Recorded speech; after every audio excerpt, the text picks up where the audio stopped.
अस्सलामुअलैकुम। आज का हमारा लेक्चर है एक्सरसाइज 11.3। एक्सरसाइज 11.3 में हम पाई चार्ट्स के बारे में पढ़ेंगे। 11.2 में हमने पढ़ा था कि बार ग्राफ्स क्या होते हैं और अब हम पढ़ेंगे कि पाई चार्ट्स क्या होते हैं। A graph in which data is represented by pie chart और sector of circle is known as pie chart. ऐसा ग्राफ जिसमें हम गिवन डाटा को पाई चार्ट के जरिए रिप्रेजेंट करें उसे हम पाई चार्ट या पाई ग्राफ कहते हैं। और पाई चार्ट क्या होता है, अगर हम कोई भी सर्कल लें और उसको सेक्टर्स में डिवाइड कर दें तो वो हमारे पास एक पाई चार्ट बन जाएगा। तो इसको हम एग्जाम्पल के ज़रिए समझते हैं। सबसे पहली एग्जाम्पल है, वो कार did a survey in his school where he asked all the children to name their favourite colours. वो कार ने अपने स्कूल में एक सर्वे किया जिसमें उसने स्टूडेंट से उनके फेवरेट कलर्स के बारे में पूछा है। The results are shown in the pie chart. हमारे पास ये जो पाई चार्ट है वो इसमें सारे रिजल्ट्स शो किए गए हैं। If there are 800 students in the school then study the pie graph and answer the following. अगर हमारे पास जो स्कूल में टोटल स्टूडेंट थे वो 800 थे तो हमने पाई चार्ट को देखते हुए मुख्तलिफ ये जो क्वेश्चंस गिवन है इनके आंसर करने हैं। क्वेश्चन नंबर 1 है, what is the most favourite colour among the students and how many students like this colour.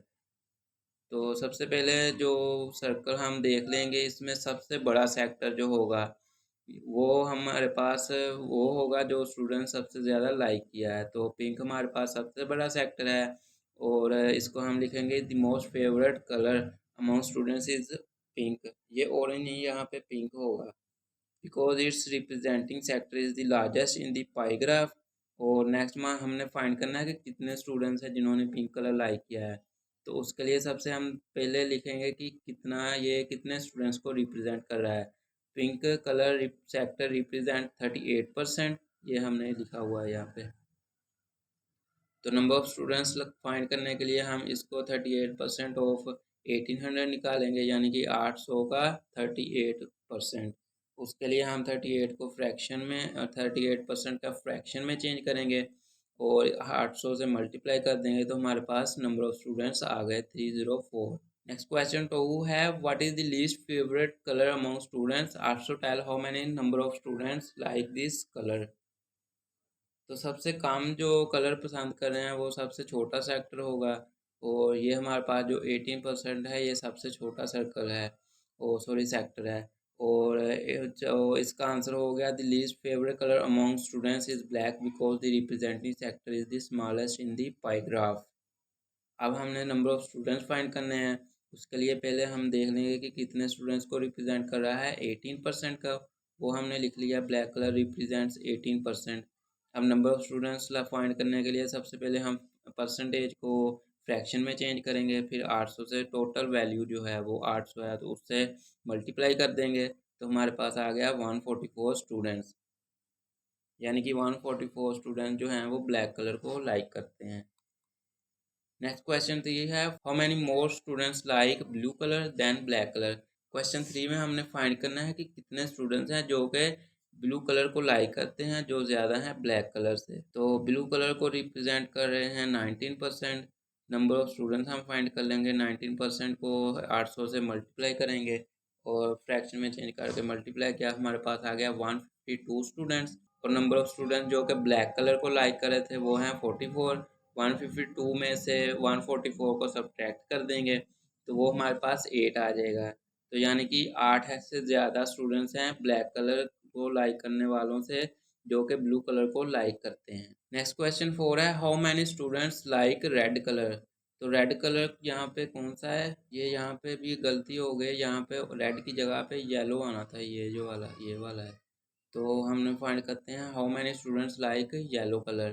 तो येलो जो सेक्टर है वो कितने स्टूडेंट्स को रिप्रेजेंट कर रहा है, 25% का, वो हम लिख लेंगे। Yellow sector represent 25%। Number of students find करने के लिए हम इसको फ्रैक्शन में चेंज करके टोटल वैल्यू यानी कि 800 से मल्टीप्लाई कर देंगे तो हमारे पास आ गया 200 स्टूडेंट। नेक्स्ट है ड्राइंग अ पाई ग्राफ या पाई चार्ट। तो एक पाई चार्ट को हम किस तरह ड्रा करते हैं, तो उसके लिए हम स्टेप्स फॉलो करेंगे। सबसे पहला स्टेप है draw a circle of any radius. सबसे पहले हम एक सर्कल बना लेंगे, उसमें कोई भी लेंथ का रेडियस यानी कि रेडियस का हमने कोई भी ले लेना है यहाँ पे। कोई भी यानी कि मेजरमेंट इससे फ़र्क नहीं पड़ती, आप यहाँ इस तरह से इस तरह ले सकते हैं, यहाँ से यहाँ ले सकते हैं, यानी कि रेडियस कोई भी हम ले सकते हैं, उस पर कोई भी पाबंदी नहीं है।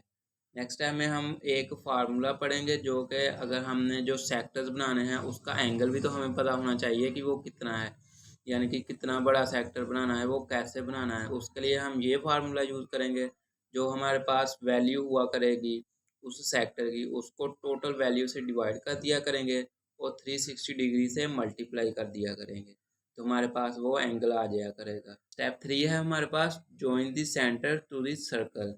तो स्टेप 3 में हम सेंटर से सर्कल को ज्वाइन कर दिया करेंगे, यानी कि अगर हमारे पास कोई सेक्टर बना है यहाँ से यहाँ तक हम उसको ज्वाइन कर देंगे। स्टेप 4 में start with the horizontal radius and draw radii making corresponding to the value of respective sectors.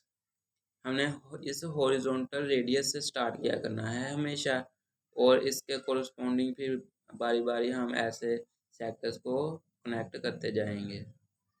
Step 5 है repeat the process for all the data values और ग्रुप्स। स्टेप 5 में हम ये जो हमने यहाँ तक पढ़े हैं इसी तरह बारी बारी डाटा की तमाम वैल्यूज़ के लिए इनको रिपीट करते जाएंगे और हम ऐसे सेक्टर्स बनाते जाएंगे। At the end shade every sector of the data value of different colour, और आखिर में हम मुख्तलिफ कलर से उस सेक्टर को भर सकते हैं या उनमें सिर्फ उनकी वैल्यूज़ भी लिख सकते हैं, उससे भी हमें पता चल जाएगा। तो क्वेश्चन हमारे पास है, Rabia wrote her daily time table on a paper and wanted to draw a pie chart of her time table, how can she draw the graph if she spend her time as follow. Rabia ने अपना एक दिन का time table बनाया है और वो अब चाह रही है कि वो उसको पाई चार्ट पर ड्रा करे, तो वो कैसे बना सकती है। और जो टाइम टेबल उसने बनाया है वो हमें ये यहाँ पे गिवन है, तो हम वो पाई चार्ट ड्रा करेंगे। तो सबसे पहला स्टेप था, हमने एक सर्कल बना लिया है और ये हमने रेडियस ले लिया है। अब नेक्स्ट स्टेप में हम सेक्टर्स की वैल्यूज़ फाइंड करेंगे। हमारे पास जो टोटल नंबर ऑफ आवर्स होते हैं एक दिन में 24 घंटे होते हैं, ये हमने क्यों लिया, क्योंकि हमने टोटल वैल्यू भी पता होनी चाहिए, तो वो हमारे पास 24 है। अब स्लीपिंग सेक्टर की वैल्यू फाइंड करनी है, उसके लिए हम फार्मूला यूज़ कर लेंगे जो हमारे पास था, given sector value divided by total value. तो स्लीपिंग सेक्टर की वैल्यू है 8 घंटे, उसको 24 बार डिवाइड कर देंगे और 360 डिग्री से मल्टीप्लाई, तो हमारे पास आ गया 120 डिग्री। वो हमने पहला सेक्टर बना लिया। अब नेक्स्ट सेक्टर हम बनाएंगे स्कूल सेक्टर। वो हमारे पास गिवन वैल्यू है 6 टोटल 24 मल्टीप्लाई बाय 360 डिग्री, वो ये आ गया। और इसी तरह ये बाकी सारी वैल्यूज़ हमने इनमें पुट कर देनी है और हमारे पास ये सारे वैल्यूज़ आ जाएंगे, वो हमने यहाँ पे सेक्टर्स बना लेने हैं। तो अब जब हमने ये सारी वैल्यूज़ फाइंड कर ली हैं, तो सेक्टर बनाने के लिए हमने पढ़ा था कि जो हम स्टार्ट करेंगे वो यहाँ से हॉरिजॉन्टल, ये जो रेडियस है यहाँ से स्टार्ट किया करेंगे। सबसे पहली वैल्यू थी स्लीपिंग सेक्टर, वो 120 यहाँ पे बना लिया। और ये कैसे बनाना है, ये हमने प्रोट्रैक्टर से बनाना है, उसकी मदद से हम एंगल्स को मेजर कर लेंगे और वहाँ यहाँ से रख कर और यहाँ पर हम इस तरह ये सेक्टर्स बना लेंगे। नेक्स्ट क्वेश्चन है हमारे पास, the following table shows the amount of money raise through fund raising by a group of students. एक ग्रुप ऑफ स्टूडेंट्स ने ये हमारे पास फंड रेजिंग की है, वो हमारे पास सारा डाटा गिवन है, हमने इसका पाई चार्ट बनाना है। तो सबसे पहले पाई चार्ट बनाने के लिए हम टोटल वैल्यू फाइंड करेंगे, इन सब को ऐड करेंगे तो हमारे पास टोटल वैल्यू आ जाएगी। तो जब हमने ऐड किया वो हमारे पास आ गई 19,600। नेक्स्ट हम इनके सेक्टर्स बनाएंगे, तो उन सेक्टर्स के लिए वैल्यूज़ फाइंड करने के लिए हम फार्मूले में वैल्यूज़ पुट करेंगे। तो चैरिटी वॉक सेक्टर के लिए हमने इसकी वैल्यू थी 3000, उसको टोटल वैल्यू पर डिवाइड किया और 360 डिग्री से मल्टीप्लाई कर दिया, वो हमारे पास वैल्यू आ गई 55.1%। इससे डोनेशन फ्रॉम पेरेंट्स सेक्टर था, उसके लिए उसकी वैल्यू थी 2500, टोटल वैल्यू पर डिवाइड किया और 360 डिग्री से मल्टीप्लाई किया, तो हमारे पास आ गई 45.9%। इसी तरह हमने बाकी सारी वैल्यूज़ फाइंड कर ली।